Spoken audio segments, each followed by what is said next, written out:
Vedare tinokuchingamidzai zvekare kune chimwe chirongwa pano paZim Facebook Secrets and Confessions. Tadzoka zvekare nemamwe mamessages.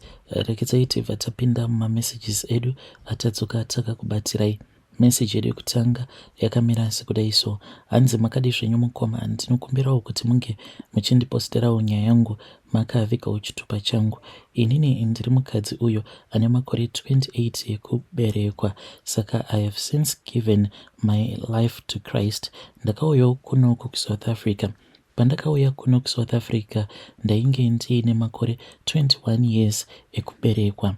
So pandakauya kuno I really thought kuti upenyu hwangu hwainge huchazochinja, and I really had high hopes, but zvakaitika mukoma zvakazokonzeresa kuti ndinge ndichizoya kuno kuSouth Africa ndezvekuti inini ndainge ndiine umwe mukomana uyo wandainge ndasangana naye paFacebook. Saka mukomana uyo ndainge ndakamuti iwewe ndiwe unofanira kuti unge uchiuya kuzondiona first kunoku kuZim, but akabva azondinyengerera. Mushure mekunge andinyengerera ndokubva ndabvuma paya akabva anditi chitaura naMalaicha uyu. Saka ndakabva ndazotaura naMalaicha uya, then mushure mekunge ndataura naMalaicha uya ndokubva azonditi alright, chiuya naye Malaicha iye. So ndakabva ndazokontaktana naMalaicha ndokubva tazosangana paya ndokutopindawo mumotikari ndava kutouyawo kunoku kuSouth Africa. Zvino zvakazoitika mukomanashi ndezvekudai so takati tava munzira, because inini kana sent ndainge ndisitomborina, ende iye ainge achitozviziva kuti munhu wangu uyu mari haatomborina. But hey mukomanashi, usambofa wakavimba nemunhu zvechokwadi, because takazoti tava muLouis Trichardt, because pandaitaura naye iye aiti muLouis ndo maainge achigara. So tava muLouis muya hana yangu yakarova. Malaicha ava kundiudza kuti iwe murume wako uyu haachadaviri macalls angu. Ko chii chiri kuitika apa? Kana foni ndainge ndisitomborina at that time, because ndainge ndakasiyira foni yandainge ndiinayo amai vangu ndichitirawo kuti sezvo ivo vainge vagara vasina foni, ndichizviudza kuti kwandiri kuenda uku ndinosvikawo ndobva ndatenga foni, ndobva ndatanga kutaura navo amai vangu. So munhu akabva aregedza kudavira call ndiri padesperate situation. Vana Malaicha munongovaziva, vakabva vatanga kupopota paya. Vana Malaicha ava pavakaona kuti murume uyu ainge asingabati foni yake, then ivo vakabva vatoti hapatomborina plan, but tava kutongoenda newe kuJoburg. Ndakabva ndarohwa paya mambama ndokubva ndanzi futsek pinda mukombi, ndobva ndapinda mukombi muya. Then ivo vakabva vazondisiya muJoburg, but ndingatoti kumba kwacho kwatainge tichigara tainge tichitoita sekunge tainge tiri vasungwa, ende ndakabva ndazoita very unfortunate kuti ndini ndainge ndiriwo wechidiki pane vamwe vakadzi avo vandakaona variko, ende ndini uyo wavainge vachiti ainge akatonaka kudarika vakadzi vose avo vainge variko. Naivowo vainge vakadzimirwawo macalls, vamwe nehama dzavo, vamwe nevarume vavo chaivo. So taingogara mune chimwe chirumu takaunganidzwa takawanda kudaro. Saka varume vaya ivo vainge vachifanira kuti vange vachiendesa vamwe vanhu kuCape Town. Saka vakabva vazoti vainge vachazodzoka vachizoona kuti vangazvifambisa sei. Zvino takazoti tasara kudaro, painge paine umwe murume uyu akabva azotanga kundichiva.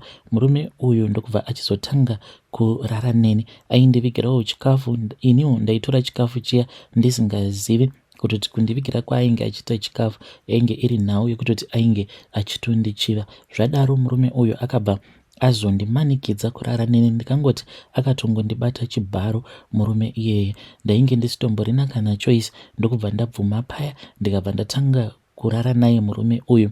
Ndakarara naye murume iyeye kwemwedzi yakati one day. Paakazoona kuti ainge aneta nekurara neni, ndopaakabva azonditi ainge achida kuenda neni kuHillbrow, asi panguva iyoyo pandainge ndichiri kugara kukumba ikoko mukoma ndairwadziwa, because kwaiuya vakadzi voshandisiwa voenda, but inini ndaingoramba ndakangosungirirwa chete, because murume umwe uyauya ainge achindida. Saka kuti ange achindisiya ndichienda ainge asingadi, because ainge ava kutozviudza kutoti atowana mukadzi wake uyo waanorara naye mahara. Zvadaro mukomana acho ndopaakabva azonditora paya paakaona kuti ainge aneta nekuita bonde neni, akabva azoenda neni kuHillbrow. Takati tasvika kuHillbrow kuya akabva anditi this woman, she is from your own country, saka uyu ndiwo uchange uchizogara naye, achakudzidzisa everything. So zvadaro mukomana acho ndakabva ndazotanga kugara naye mukadzi uya. Saka mukadzi uyu ndakabva ndazomuudza kuti ndainge ndichidawo kuti iye ange achindibatsira ndinge ndichiwanawo basa. Ndokubva ati iye ainge asina basa raaikwanisa kuti ange achinditsvakira, because iye basa rake raainge achiita ndere kutotengesa muviri wake. Akabva ati kana uchida ndinokwanisa kungokubatsirawo, then ndobva ndakutsvakira macustomers, obva watanga kuita zvekutengesawo muviri wako, unoda here? Ndainge ndisitomborina kana choice panguva yacho iyoyo. Ndikabva ndati zvino pano ndoita sei, ndokuzobvuma paya. Ndokubvuma kwacho kwandakaita panguva yacho iyoyo. Mushure mekunge ndabvuma mukomanashi, then ndokubva ndatangawo kutotengesa muviri wangu. So tainge tichitongotengesawo miviri yedu muHillbrow imomo. Then there was this other day ndainge ndiine umwe murume uyo aingoti kana akauya, then obva ati ndikuda ako, because ndainge ndichiriwo mwana mudiki panguva yacho iyoyo. Saka aingotiti ndinoda ako kamwana kadiki ako. Ndobva ndatoenda paya, then ndobva ndatokechesa. Saka one day murume uyo akabva azoti iye aifarira mastrip shows uya zvokuti asati arara newe ombotanga wamutambira strip show. Saka ainge ari doctor murume uyo. Akabva azondiudza iye achiti dzimwe nguva, let's say kana asingadi kuya kuzokecha mahore, iye anoita zvekuona mastrip dances online. Akabva andiudza iye achiti ane imwe website iyo yaainge achiziva. Saka akanditi unoda here kuti ndinge ndichizokurakidza website iya. Ndikabva ndabvuma paya. Saka akabva azondirakidza website, akabva atanga kundiexplainira kuti vasikana vose avo vandainge ndichiona vakashama, vamwe vachitoita bonde nevarume, achitonditi vanhu ivava vanotoita mari yakawanda kudarika mari iyi yauri kuita, plus zvinhu izvi zvauri kuita unombozviziva kuti zvine riski here.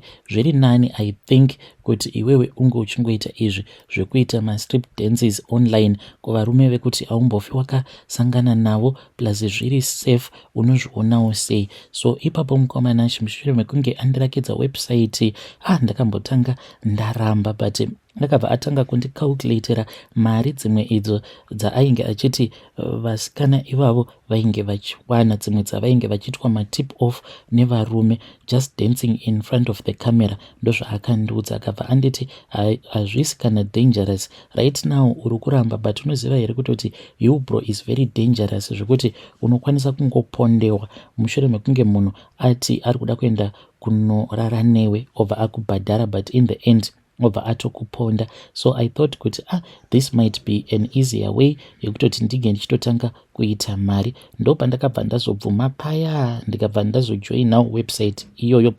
Panguva yacho iyoyo handidi kukunyeperai, ndainge ndisingatombogoni kana kutogadzira email, ndisingatozivi kutoti ko email yacho inombogadzirwa sei. Saka ndiye akabva andibatsira, ndokubva ndazoregister account yangu pawebsite paya. So at first ndainge ndichiri kudzidzirawo, and it felt like this was a solution to all of my problems. Panguva iyoyo ndainge ndava kutofara, ndava kutoziva kutoti kamari kangu kava kutopinda kaaka. Kamari kacho kakatanga kachapinda very slowly, but with time ndaitoona kutoti now I am making money.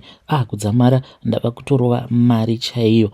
Then zvadaro manje ndainge ndava kusatomboita zvekutengesa muviri wangu physically, because ndakatoona kutoti there was no need yekuti ndinge ndichipinda mustreet plus ndichiriska upenyu hwangu. So zvandainge ndoita ndizvozvo zvekuti ndaingoita mastrip dances angu, varume vakanditarisa from all over the world vachindiudza kuti ndinoda kuti unge uchishandisa toy yakati, chishandisa toy yakati. Zvakatanga zvichandinakidza, but with time ndakabva ndatanga kurwadziwa kuti zvinhu izvi zvandiri kuita izvi zviri very wrong. And ndaiti kana amai vangu paya vakandifonera mushure mekunge amai vangu vandifonera sometimes ndinenge ndisitomborina kana chandinenge ndakatombopfeka nditori busy online paya ndichitorakidza vanhurume muviri wangu. Mai vangu ipapo pavanondifonera ndaibva ndatomboita pause pavhidhiyo iyoyo yandinenge ndichiita nevamwe varume. Then amai ndainge ndakavanyepera kuti ndainge ndakawana basa kuMcDonald's ndokwandainge ndichishanda, saka ndaitoisa pause button on the strip show. Then ndobva ndatanga kutaura naamai vangu. Amai vangu vaibva vanditi mwanangu, kwauri ikoko ndikuda kuti unge uchiita very serious nekunamata, wazvinzwa here mwanangu? Ndobva ndati ehe mama ndazvinzwa. Vaibva vati ndikuda kuti tinge tichinamata right now. Tobva tatanga kunamata, izvo mwana anenge akatovhura website iyaya, laptop itori paside. Saka each and every time amai vangu vaiti kana vakati uya tinge tichinamata, ndaibva ndanzwa mwoyo wangu uchirwadza, but anyway ndaibva ndangonamata navo kuti zvinge zvichingondibva. Then ndaingoti kana paipai amai as soon as she would drop her call, then ndobva ndatodzokera palaptop pangu, ndobva ndatoramba ndichingoenderera mberi ndichingoita mastrip dances angu. But mukoma ndakazotanga kuona kuti zvinhu izvi zvandainge ndichiita zvainge zvisina kana maturo, ndichiona kuti sometimes pastrip show pacho panenge paine kana varume 40, vamwe vanenge vari varungu, machinese, vanhu vatema from all over the world. Ndikabva ndati zvinhu izvi zvandiri kuita hazvina kana maturo, I need to stop right now. Uye zvekare chimwe chainge chava kundibhowa ndechekuti painge kuine vamwe varume, saka vamwe varume ava manje zvavaizoita ndezvekuti kuti vange vachikupawo magifts vanenge vachitoda kutoti utange waita zvimwe zvinhu zvinenge zviri weird. Sometimes vaikwanisa kana kungokuudza kuti ndikuda kuti unge uchitora toy yakati, then ubva wazviisa kana kusim 2, zvimwe zvezvinhu zvekuti ndainge ndisina kana tarisiro yekuti ndingazogumisidzira ndaita zvinhu zvakadaro, but nekuda kwemari ndo zvandainge ndava kutoita izvozvo. Hapana pandingati apa ndo pandisina kuisa kuzvibayirira zvimatoi izvozvo, ndechingofadza chete varume ivavo avo vandainge ndichisangana navo painternet. Ndainge ndichizviudza kuti iri ndo rega rainge ritori basa rekuti ndaikwanisa kungoriita. There was no way I could survive, and ndokubva ndatozviconvinsa paya. But one thing that I noticed manje, ndaingoti kana mai vangu vakandinamatira, even though I was making a lot of money, but ndaibva ndatanga kunzwa kuti deep down I am feeling like really empty inside. Uye ndainge ndava kutanga kunzwa sekunge I was a prisoner. Ndaingoti kungovhura laptop yangu kuti ndinge ndichienda online, ndaibva ndatanga kunzwa sekunge I am a prisoner in life. So amai vangu vaingoramba vachingondibvunza kuti mwanangu, uri kuenda kuchechi here, uri kuenda kuchechi here, chingotsvaka any Pentecostal church kwekuti unokwanisa kuenda. Ndobva ndazongosarudzawo imwe Pentecostal church ndichingozviudza kuti at least kana ndikakwanisa kuenda kuPentecostal church iyi, then amai vangu havazorambe vachingondinetsa. Then one night ndakati ndiri busy paya ndichitoita mastrip dances angu on the webcam. That was when pandakabva ndazorealize kuti zvinhu zvose izvi zvandainge ndichiita, it was not going to help me in any way at all. I came to the realization kuti zvinhu zvandainge ndichiita izvi zvainge zviri very demonic.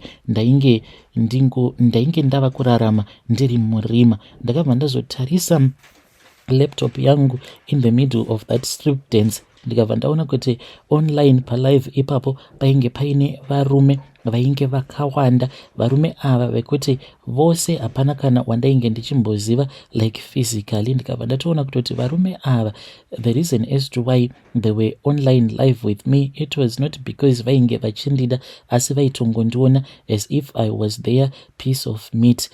Ndakabva ndatongoti this I do not need to do anymore. So from there on ndo pandakabva ndazotanga kudeleta mavideos angu nemapictures angu. Chimwe zvekare chakazoita kuti ndinge ndichizosiyana nazvo, waikwanisa kuti kana uri palive paya, kana umwe munhu akaita marequest ekuti wega unochiona kuti awa marequest awa haaite, waiti kana ukaita sekunge waramba kuita marequest iwawo, then waibva watoona kuti palive yako vanhu vanenge vava kutanga kutodonha vachitodonha paya paya, zviya zvekutoti as soon as you like boring to them, nekuda kwekuti kunenge kuine vasikana vanenge vakawanda vanenge vachiitawo malive avo vachiita mastrip dances avo. Saka vanhu vanotongoita move on from you, vobva vatoenda kune umwe munhu, vobva vatongoramba vachitongoenderera mberi nekutongoona mastrip dances evamwe. Saka ndakabva ndatongoona kutoti zvinhu izvi zvandainge ndichiita izvi zvainge zvisitomborina kana dhiri zvachose, because I would easily be replaced. Yet deep down in my heart I was feeling really bad about what I was doing.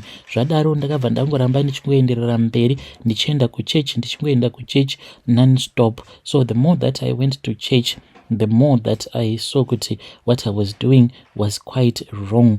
No matter how hard I would pray, ndaingoramba ndichingonzwa this guilty feeling, because mazuva ekutanga zvandaiita ndezvekuti ndaiti like maSundays ndaitoenda kuchurch, then later on in the evening ndobva ndatanga kuita mastrip dances angu iwawo. Saka ndaibva ndazofila really guilty. Even right now I am still on that journey trying to shake that guilty feeling off. Right now I am staying with my husband, but what scares me a lot is that even though ndakazodelete almost everything, I deleted account yangu, maphotos nemavideos, but ndakazotoona kutoti even painternet mapictures angu ndakashama aripo, uye zvekare ne a few videos haana hawo kuwanda. Mamwe mavideos amene kuti akazobva sei pasite paya ndakazotomaona kune mamwe masites awo ekuti vanhu kana vachida kuona mavideos ebonde ndokwavanoenda ikoko. Saka it really scares me. Nanhasi uno ndinogara ndichingozvibvunza kuti saka kana murume wangu akazosangana nevidhio iroro achati kudii, because iye haatombozvizivi kuti izvi ndo zvandakaita in the past. And I just thank God kuti murume wangu iye munhu anonamata, uye zvekare haafarirewo kuona mavideos iwayo. Saka ndinogara ndichingomudiscourage kuti mavideos iwawo akashata, because ndinotya kuti kana tikazomaona sometimes anozongoramba achingotsvakana nemawebsite kudzamara azosangana newebsite iyo ine video rangu. Yes, I know kuti it is very bad to watch those type of videos, and ndinotya kuti kana akazomaona mavideos angu anobva azoziva kuti I have my own past. Ndichisheya nyaya yangu hakusi kunze ndikuda kuti vedare renyu vange vachindinzwira tsitsi, but I am hoping kuti ndichisheya nyaya yangu kudai maybe some of your listeners vachakwanisa kubatsirikana. And kana wakambouploada mavideos ako online, unofanira kuti unge uchiziva kuti anotongogara aripo online, and just imagine kuti by that time pamwe unenge uri single, then wobva wachizoroorwa. Kana waroorwa paya, then murume wako obva achizosangana manje nemavideos ako. So you can just imagine. And kune vamwe vasikana avo vanoita izvozvo zvekutengesa mavideos avo sezvatainge tichimboita, you need to remember kuti one day you never know, maybe you will get married one day, and murume wako pamwe anenge asinawo mwoyo murefu wekuti kana akaona mavideos ako uchiita bonde neumwe murume, then he will forgive you. And I want to tell you kuti kune avo vanoita zvekutengesa mavideos avo vakashama vachitengesa manude avo, one day you are going to regret, because no matter how much money you are making, but mumwoyo mako unenge uchitozviziva kuti zvinhu zvandiri kuita izvi zviri very wrong. But I want to tell you kuti there is something that they call God's grace. Mwari, kuna Mwari kudenga, Mwari vane nyasha, Mwari vanoregerera. Saka I hope kuti vedare renyu vachakwanisa kuteererawo nyaya yangu, and I hope kuti they are going to learn one or two things. Vedare ndo message iyo yandakatumidzirwa ichibva kuna vanzvedzi vedu. Ngatizamei kuti tinge tichitaura navo vanzvedzi vedu ava mucomment section. Strange things indeed they do happen in this world.